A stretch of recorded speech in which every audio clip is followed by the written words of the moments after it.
This presentation is on the ClinGen Allele Registry, Linked Data Hub, and Evidence Repository for the H3A ClinGen workshop. My name is Kevin Riehle, and I'm one of the lead product owners for ClinGen. I'm in the Bioinformatics Research Laboratory at the Baylor College of Medicine.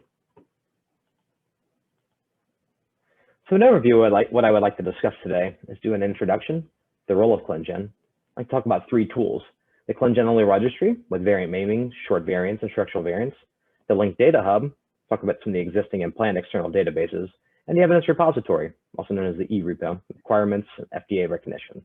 I'd like to go over the acknowledgements and then the summary. So defining the problem in terms of genetic variation is one of the goals of whole genome sequencing is to integrate all forms of variation. It includes single nucleotide variants, small insertions, deletions, and structural variants. The 1,000 Genomes projects observed between 4.1 and 5 million sites affecting 20 million bases of sequences.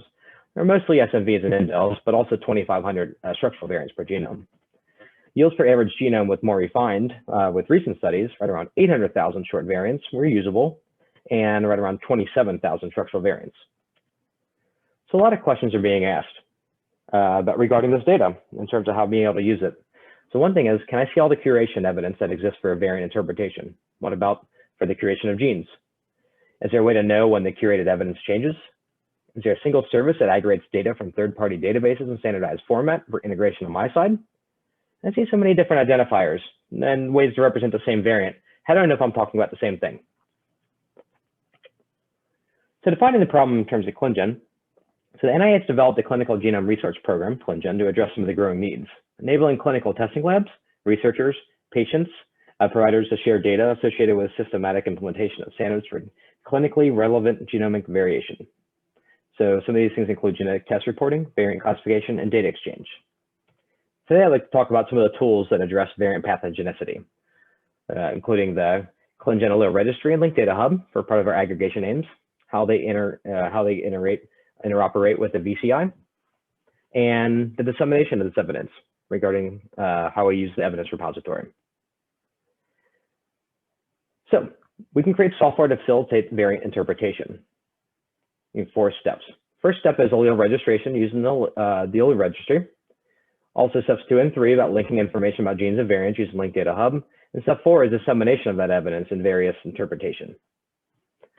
We can interoperate using APIs and message streams on different tools, including the VCI and VPT.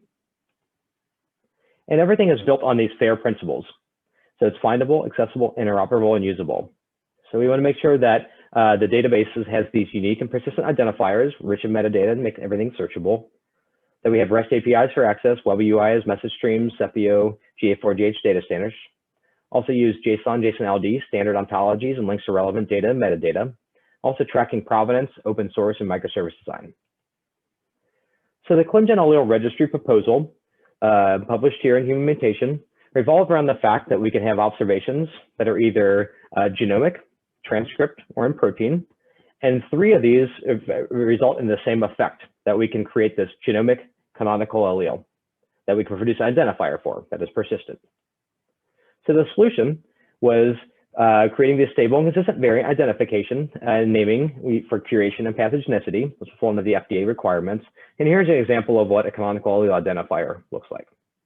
Also want to support open sharing of genetic and variant information, aggregation of information from different sources, abiding by the FAIR principles, having identifiers on demand, high bandwidth, low latency, API support for programmatic registration and access, includes supporting large batches of queries and registration, and JSON output for programmatic integration, and finally, free and open user registration. So here's the current status of the Allele Registry. We are over 1.1 billion canonical alleles that are registered, and the average API registration rate is around 50,000 a second. So we are able to register NOBID 2.0 in right around 7 hours.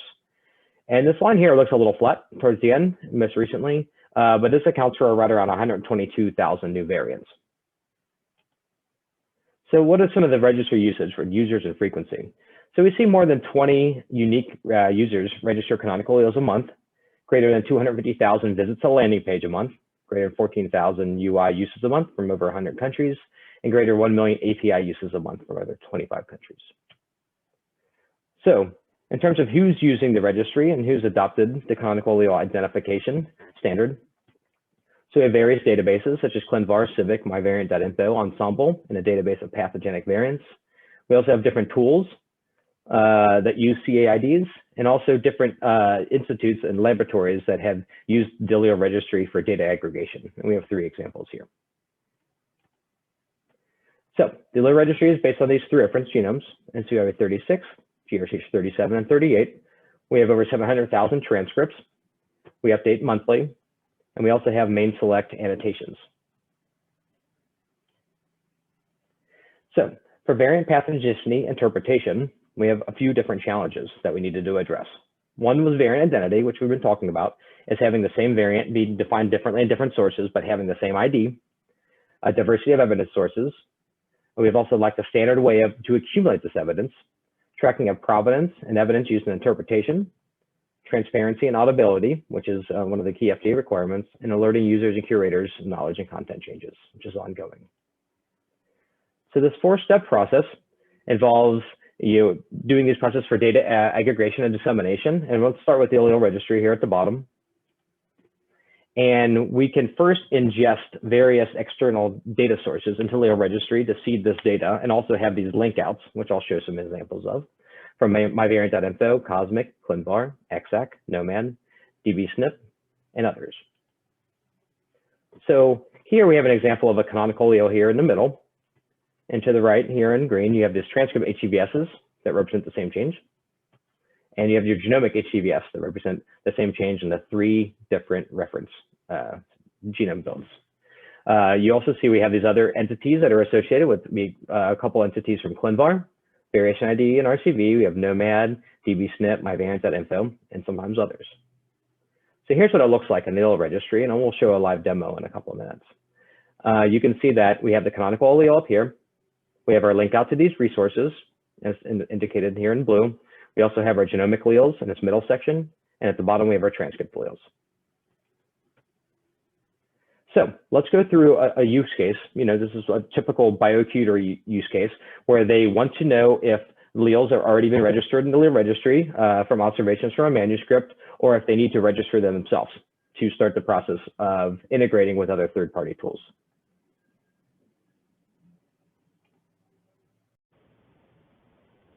This is a ClinGen Allele Registry use case that is often of interest to biocurators that interact with publications in order to curate, collect, annotate, or validate information about various biological processes. But in this case, we're going to focus on variants within genes of interest. We can start off with a publication that mentions some common cancer somatic mutations as an example. Let's say that a biocurator wishes to collate some information about a few different genes. Let's say BRAF, TP53, and CRES.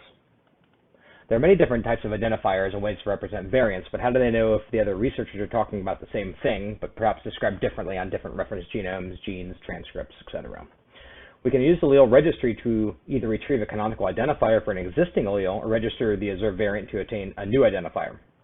This will allow biocurators and others to utilize other applications such as the Variant Curation Interface, which currently supports Allele Registry identifiers as a starting point. So let's see how the Allele Registry can assist with this task when starting with only a gene, name, position, reference allele, and alternate allele. So let's browse to the Allele Registry, which is reg.clinicalgenome.org. We can go ahead and log in. And if you don't have a login, you can create a new one, which is, it's simple. You just enter this information, and it's instantaneous, and it's free and open. So I'm going to log in here. My stored credentials. Okay. So once I'm in, let's go ahead and start by, from this entry point, we'd say we do not have a transcript or HEVS expression. Let's say because we only had the gene name, position, reference allele, and alternate allele. So we can go ahead and click on this tool here. So you'll see we have these 2 options. One, you can start with the transcript, or you can start with the protein. So in this case, we're going to start with the transcript. And from this paper here, we'll use TP53 as an example first. So you see from 743, we have a G to an A.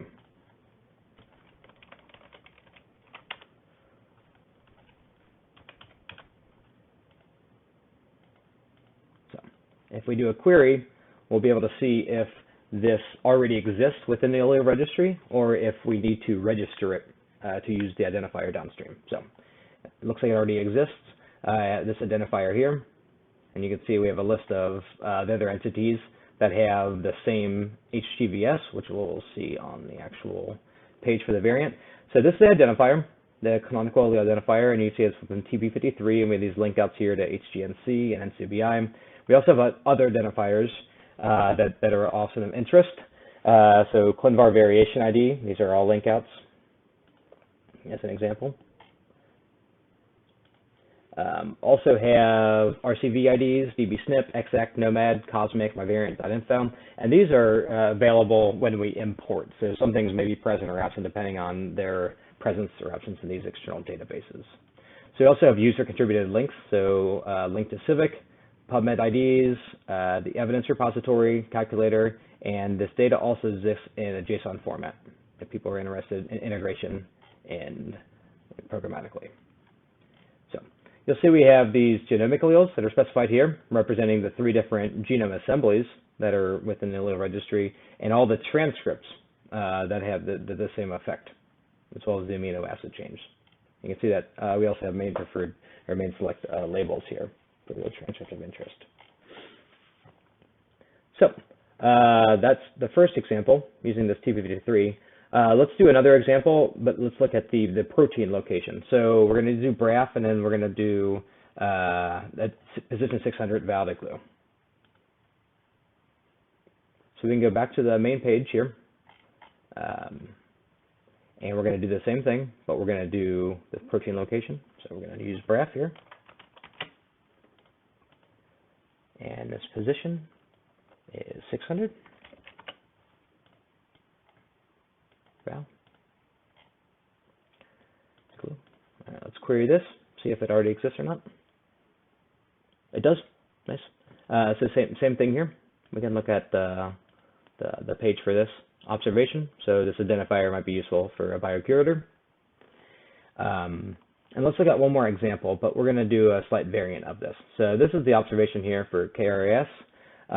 At position 35, G goes to a C. But let's do something slightly different to show the functionality, but also to show how to register a new allele if a biocurator comes across it. So we're going to start off back at the main page, genome variation-based query. In this case, let's switch to indels. Let's do like an insertion or a deletion. It shows how I would go about doing that. So we're going to say CRAS here. We'll say it's within the transcript, and let's do a deletion at that 35 position. We'll say deletion 4 nucleotides. Okay. So first off, we'll see if it exists, and if it doesn't, we can register it. Okay, nice. So we see that this does not exist, and this was what the HTVS is produced, and then researchers generally have to verify this is the correct transcript, doing a little digging if it's not provided in the manuscript. But for this case, let's go ahead and register this to obtain a canonical allele. So click on register, and we are already logged in. Otherwise, it'll query you to log in. But you see now we have this new canonical allele identifier, which we can use downstream.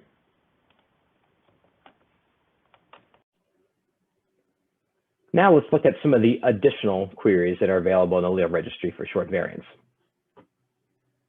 We already looked at a biocurator use case for substitution and indels, where to create a login net, and we'll do 2 more things. One is interactively generating a variation, HTVS expression from the transcript, and also how we can do bulk queries. The ClinGen Allele Registry has multiple query options for small variants and structural variants. Let's explore some of the options for small variants. If you click the drop-down here, you'll see a number of options for both of those types of searches. You can also click on supported searches to find out even more for each one of these search types, as long as examples next to it. Let's go through a couple of these. First one we're going to look at is HTVS expression. You can copy and paste from the examples below and click search. Here you see that it returns an existing identifier for an allele. So this particular ID has already been registered. It's associated with this gene, and we also have outgoing links to HGNC and NCBI. Below here, you also see additional identifiers for ClinVar variation ID, RCV ID, DBSNP, EXAC, myvariant.info, and Nomad. And these are present when we've imported from these external data sources. You also see below these two sections. The first section is for genomic alleles associated with NCBI 36, GRCH 37, and 38. And below that, you'll have your transcript alleles for a similar effect from these various HGVS expressions from the transcripts that we have in the database.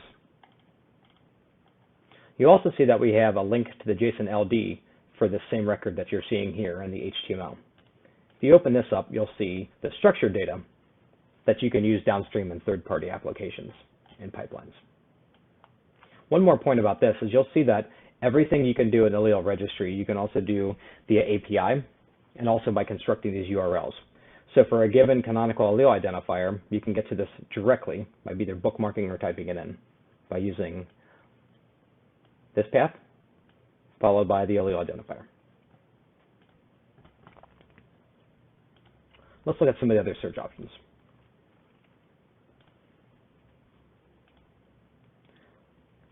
We also can search for the CEID directly here. That brings us to the same page. We can also search for ClinVar variation ID. You'll see the same page here. So there's multiple ways to get into the same canonical allele identifier. One entity I'd like to show that's slightly different than the others is looking by dbSNP. So dbSNP is slightly different in that there can often be multiple canonical allele identifiers for the same dbSNP identifier. And this is because you can see in these two cases at the 64th position on this given transcript, we have a C to a G and we also have a C to a T. And so that's the way that the database is organized in dbSNP. So for us, they're two different identifiers. But in the other databases, we'll generally see one identifier per effect.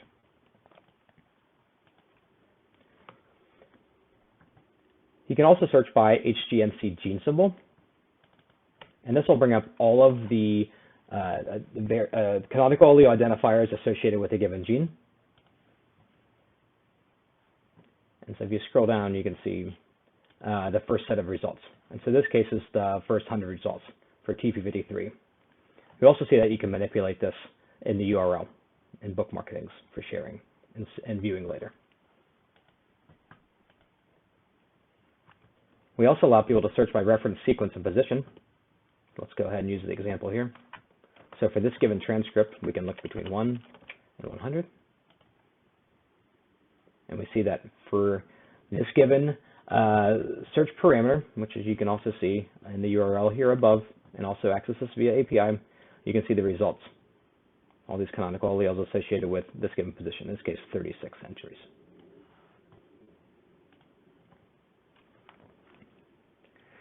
There's two other options here.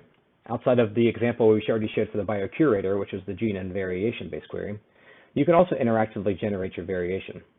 Let's start off with the same example. Let's start off with TP53 and see how this allows people to get in. So the first thing you're going to do is select your transcript. Let's use the first one here. This is an outgoing link to NCBI, but let's start using the generate HGVS using this transcript. You can see that it brings up the transcript that we have in our database. And let's say at a given position, for the sake of ease, we'll take this last position here.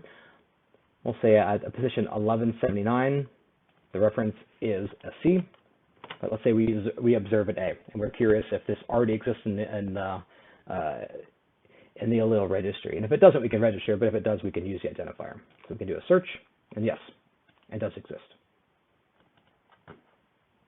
And so we got one more example.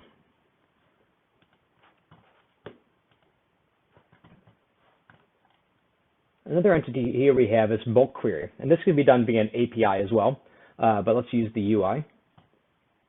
So you can paste your HGVS expressions one at a time if you want to do things at a higher throughput. And so you see we have a max of 2,000 characters, so one per line here. And so if we do a search based on these three entities,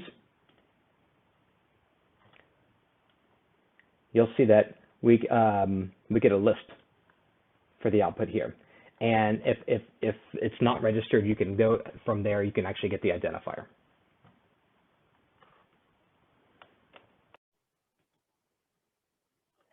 This is another view of what getting an identifier is for new allele registration looks like in the Allele Registry.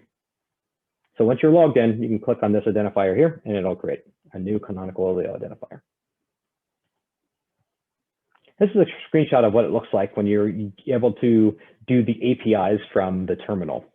So this command right here would net you the same result that you see in the UI and the JSON. So some additional recent API additions. We can now query alleles based on specifying the sequence name directly, by specifying the chromosome directly. And we're also having some beta functionality for specifying left, right, or explicit alignments. The next part for allele registration is structural variants. So we have tools and resources for structural variants that lag behind the capabilities for sequencing technology, processor pipelines, representative models, naming conventions that exist for smaller variants. On average, structural variants are 2.9 rare occurrences at alter coding regions. They account for 17.2% of rare alleles worldwide. 90% are non-coding deletions. 3 times more likely to associate with GWAS study than SNVs. And large SVs are 50 times more likely to affect the expression of a gene compared to SNVs. Structural variants remain a challenge for researchers attempting to ascertain possible sources of disease-causing variants in unsolved Mendelian disorders. Detection has improved, which has resulted in multiple useful databases, namely ClinVar, DBVar, Nomad, and EXAC. However, there does not exist a debunkable naming convention in which to identify single SVs across genome builds and transcript versions. So our stage 1 was addressing copy number variants, structural variant support, which we started in 2019. And our ongoing work now is looking at non-CNV structural variant support in the Allele Registry. So our goal is extending the Allele Registry to support naming, registration, and querying essential structural variants in addition to supporting short variant support. So structural variants, variation in the structure of an organism's chromosome, generally between 50 and millions of nucleotides. Copy numbers are structural variants of types of deletions and duplications in the genome. So structural variants versus copy number variants. So CNVs are unbalanced structural variants with gain or loss of function. These are often detected with read depth analysis. So this is from the Nomad manuscript, breaking down the different types of structural variants between CNVs and non-CNVs. And our analysis showed that we see about 65.8% are CNVs and 32.8% are non-CNVs, and then 1.4% are complex. So from CNVs, we were able to derive and come up with a descriptor derived from the ISCN ClinVar preferred name, in which we specify an assembly, a chromosome, an interval, which is either precise or a range at either end, and then we have dosage, which is also precise or a range. Currently, in the Allele Registry, we have 344,679 total entities that are registered. And we can look at the additional 4 queries that are available for copy numbers. The ClinGen Allele Registry has multiple query options for structural variants. Let's look at the existing support for copy number variants. We select the drop-down here. You see we can search by descriptor. And this is a copy number descriptor here. Let's do a search. You'll see that it brings up canonical allele identifier CACN, which is different from the CA ID for short variants. And you'll see that we have 3 associated genomic coordinates associated with this given CNV for GRCH 38, 37, and 36. We have the start and stop positions, the cytoband, and the number of copies. I'm going to copy this to show how we can do the reciprocal search.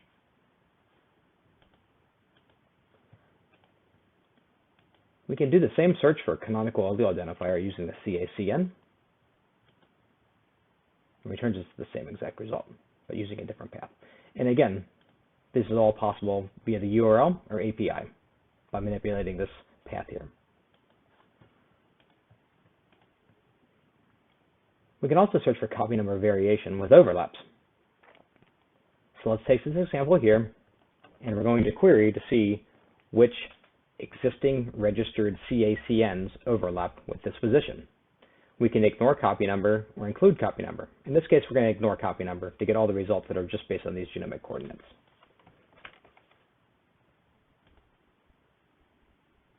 So this search returns results that, based on our given query, the genomic coordinates are within this.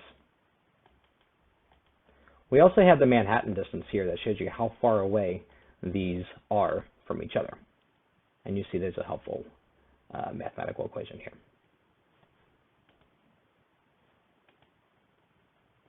We can also search for sequence and position, but by using the CACN. So if we do the drop down here, let's start off with GRCH38, and you see it automatically populates this data here. Just give a nice example query. Let's use the default.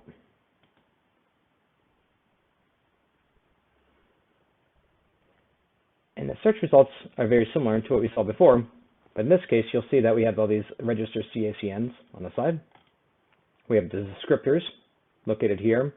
We have start and stop positions, which may be fuzzy, cytoband, the copies, and a Manhattan distance, as well as the links to all of these data points.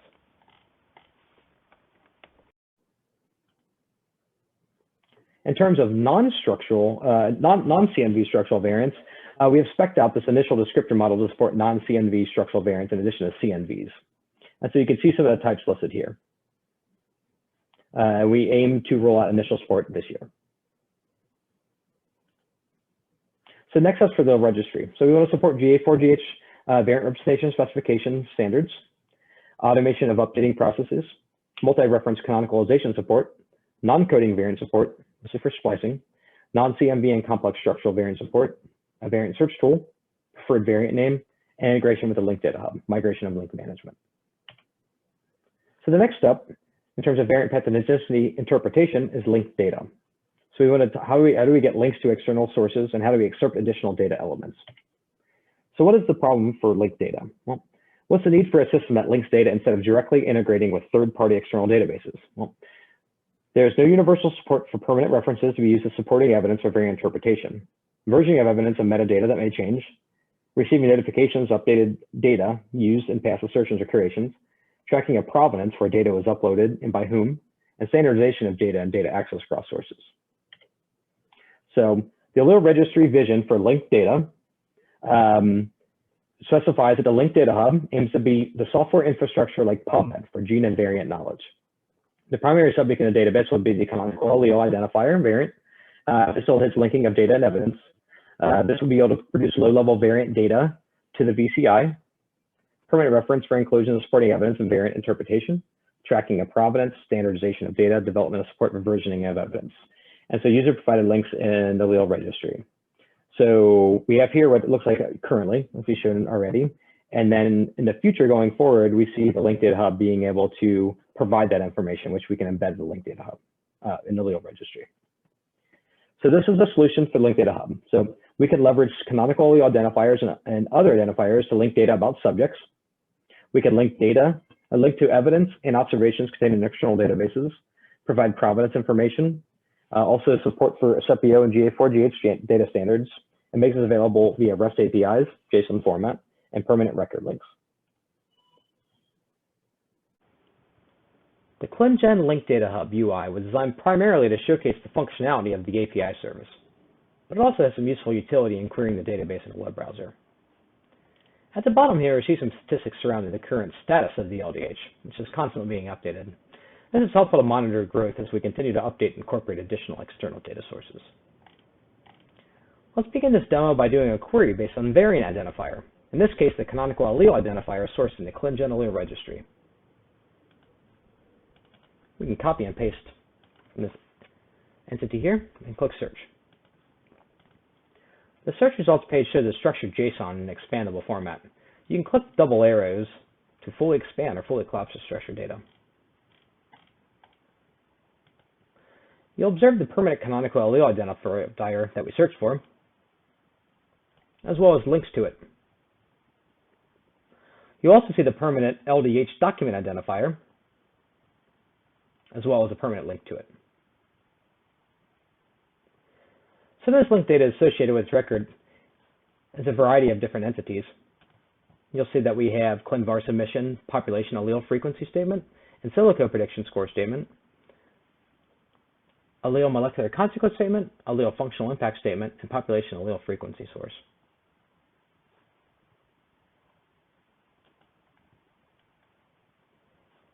We also have some additional provenance entities that allow us to control when the last time this record was updated, so people know if they have the most up-to-date version or not. You can see who the modifier was here, entity type, and when it was modified, and the rev. Lastly, you'll see a link to the raw JSON for people who would like to incorporate this programmatically.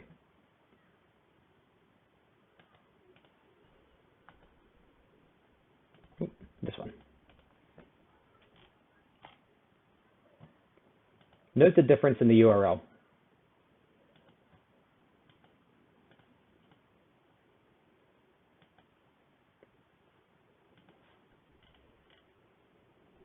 We can also search directly by other entity types. You'll see another example would be allele molecular consequence, so the HGVS expression.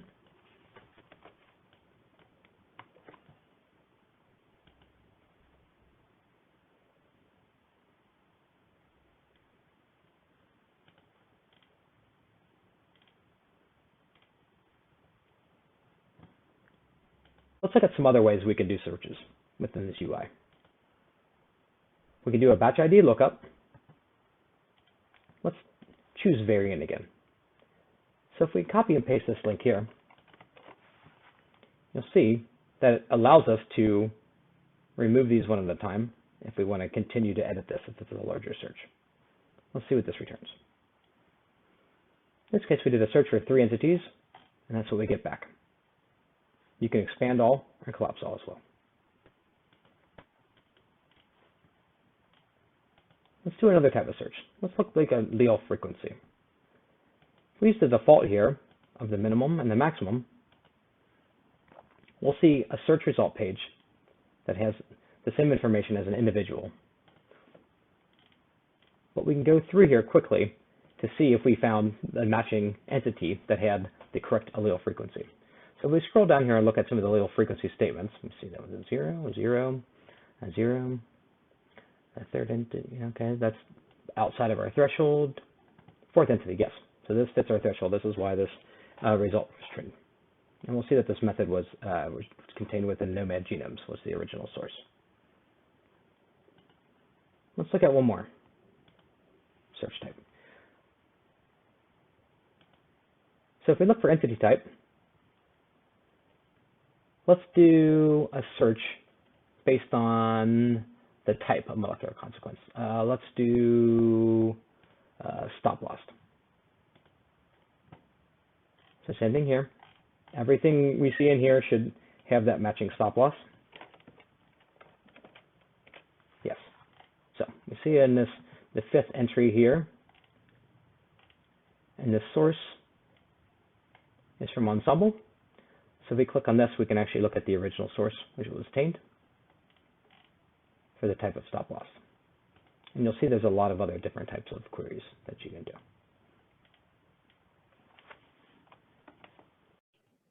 We also want to provide an update for the Link Data Hub regarding the most recent data changes to our ingestion efforts.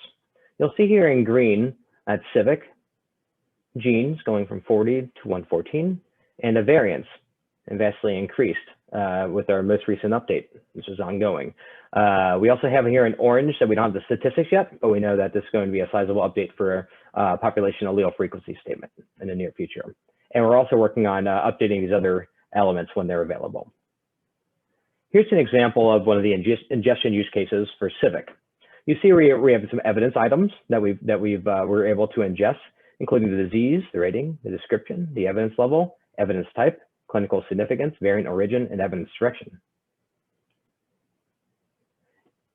We're also hoping to have additional integration in the very near future for the variant prioritization tool and a variant curation interface. So we have ongoing work for the JSON schema for scoping for these tools, including links from the LDH to the Allele Registry and ClinVar and Ensemble. And so we're doing alpha testing right now on this message schema. And so here's some of the content to give you an example of some of the things that we're working back and forth with the group at Stanford. Here's an update regarding the external databases, where we are in terms of ingestion. So you have bracket exchange, civic, Loved, MibDB, and MCDR. And so we're getting closer to have some ingestion for each of these. And we hope in the near future to have data accessible in the linked data hub from each of these groups. What are some of the examples of what we plan on ingesting in the near future? So for bracket exchange, we're looking at clinical significance and classification and links to citations and supporting evidence. Civic, actionability scores and assertions and evidence, in addition to what we've already ingested. MibDB, we're looking at these score sets, experiment sets. For MCDR, we're looking at genomic and enhanced annotations, as well as the consequence. And Loved, we're planning on linking out to the Loved entity, as well as some additional gated data, which is ongoing conversation. So where are we at in our roadmap for Linked Data Hub? So 6 months out, we're looking at having a VPT connection operational, beta version of the versioning support, VCI schema design, ingestion of the external data that we just talked about. 12 months out, we're looking for a VCI connection, fully operational, also having versioning support, eRepo links to the versioning support data, FDA requirement, and self-service ingestion. So let's talk about the fourth step, the evidence repository. So dissemination of evidence, what is the problem? So can aggregated evidence help us solve critical questions, such as is a variation in a gene disease causing? Which gene variants are responsible for the disease phenotype? Can we provide auditability to the curation process?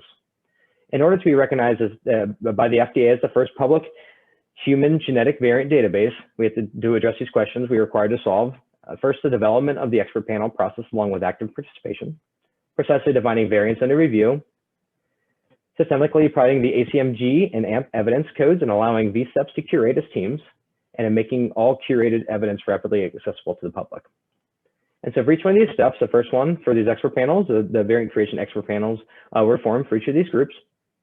Defining the precisely defining variants is handled by the Allele Registry. Applying these ACMG and AMP evidence codes is done by the VCI, and then it's published along to the eRepo. And making the curated evidence rapidly accessible to the public is done by the evidence repository, which is designated as a source of FDA-recognized variant classifications. So this recognition enables use of ClinGen variant classification in place of the traditional FDA clinical validation studies normally required to establish variant pathogenicity. And variant interpretations from the VCI are published in the EPO, and this is done via transmission of messages published into ClinGen Data Exchange. So the evidence repository growth, we're currently at 1805 variants. You can see this growth over time is constantly growing. And let's go ahead and look at a demo. This is a demo of the ClinGen evidence repository, aka the eRepo. At the time of recording, the eRepo has 1,805 variants, which are broken down in a variety of ways. This data represents the published curations from the variant curation interface that were deposited in the ClinGen Data Exchange and consumed by the evidence repository for storage and display. We can view a couple different ways. The first way is the default way. This is based on the 29 genes that have active variants that have evidence, and based on the 5 variant classification types.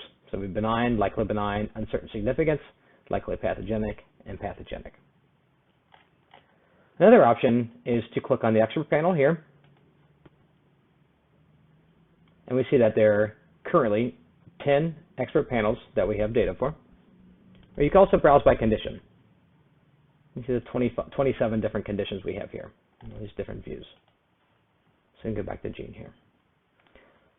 Another option is to download the data here in tab of the limited format, or you can browse all content here.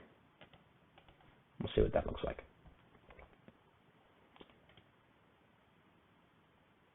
So if you scroll to the bottom here, you can click on Show More, and you see that we have the first 25 of the 1,805 variants. We also provide basic search functionality, as well as an advanced option.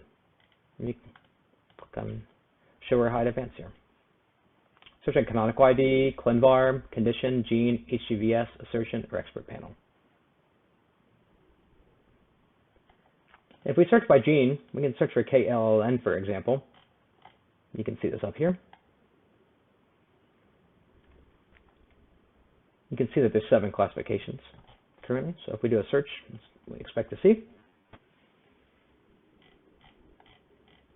Yep, so we see 7 here, confirming that the grid looks correct.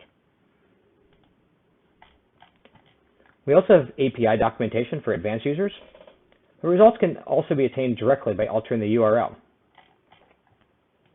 For example, anytime you see UI here, you can type in API to get the JSON results. This is structured data for alternate uses, for machine readable code. Okay, let's look at some real examples. How about evidence for TP53, located here, and let's look at pathogenic. So this takes us to a summary page that matches the query URL. Let's go up here. That includes some helpful link outs, excerpts, as well as a link to the details for the associated evidence. If you click on the view, it takes us to the details. Let's go ahead and click on that. Okay, to start, you see that we have a CEPIO compliant JSON LD document here. This can be used for interoperability between tools. It's also this machine readable format that can be parsed and used for different reasons.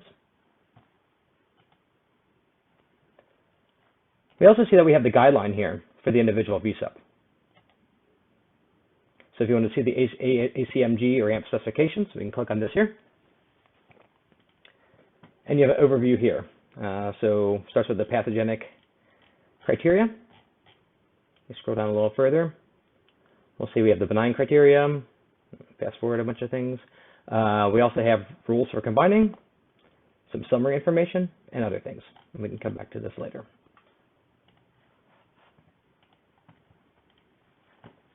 Here's the preferred variant name. And again, everything is, we're getting all this data from the VCI. In the top left panel, we have a link to the Allele Registry for this entity. This is additional link outs that are helpful. We also have link out to ClinVar for this record. It contains a lot of associated information, also in the VCI and eRepo. Also have condition, inheritance mode, and a link to the Mondo. The HUVS expression here is also from the VCI. We can also supplement this with a full list from the Allele Registry. The middle section here includes a variant classification, along with the met and unmet criteria codes. In this case, everything has been met for these 6. We also have a link out to the expert panel itself, which is very useful for learning more about the VSUP, accessing contact information, and other helpful information.